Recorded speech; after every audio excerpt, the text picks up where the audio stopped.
Hi guys. Um,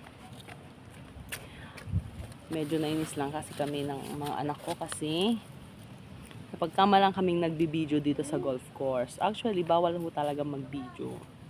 Syempre nakahawak ako ng ng camera, ay ng cellphone na may mic. Akala nang nagbabantay, nagbibideo kami. Hindi naman siguro ako shongers, no? Kasi syempre taga rito ako, di alam ko yung rules. Nasunod naman ako ng rules kahit papaano, kahit medyo pasaway. Siyempre, malungkot kami. Oh, lalo na yung tatlo kong anak, look. Yung babae, yung dalawa nandun. Kita ba yung dalawa? Kita ba? Tingnan mo nga, andun mo. Malungkot kasi sana, nandito na sana, tambay muna kami sa golf course. Kaso, nung nakarating kami sa kabilang lane kasi, may sumipol sa amin na bantay. Nakakala niya nagbibideo kami doon, hindi naman. Yan ang mali kasi sa mga tao. Tamang hinala. Tama ba ako? Kaya dito na lang kami. Nakakapagod kaya maglakad. Medyo malayo naman ang bahay namin sa golf. Hindi naman totally malayo.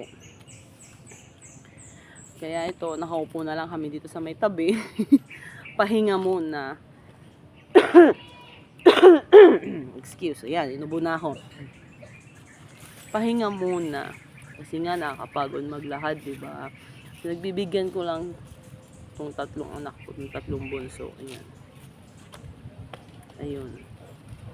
Kaso medyo nakakainis. But anyway, okay lang yun. Ganun talaga mga tao. Tamang hinala talaga. Wala tayong magagawa, kaya umuwi na kami. Kaya mamaya ulit umuwi na kami. From bahay hanggang golf course, naglakad lang kami. Buti na lang at mahangin. O, diba? Bawal kasing mag-video. Uulitin ko, bawal talaga mag-video sa golf course kasi private ito. Alam ko naman yung rules na yun. Bakit ko gagawin yun? Kasi bawal na nga, diba gagawin?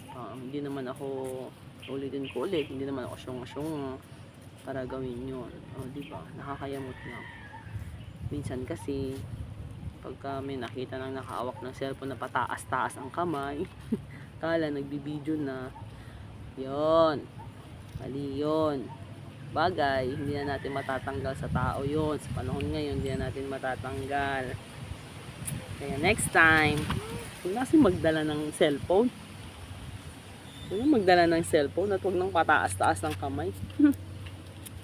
Ay siya, sige. Aamuhin ko muna tong mga anak ko. Nagtatampo na. Imbes na nakatambay na kami sa golf course, umuwi na kami agad. Kasi nga, nasipulan na kami.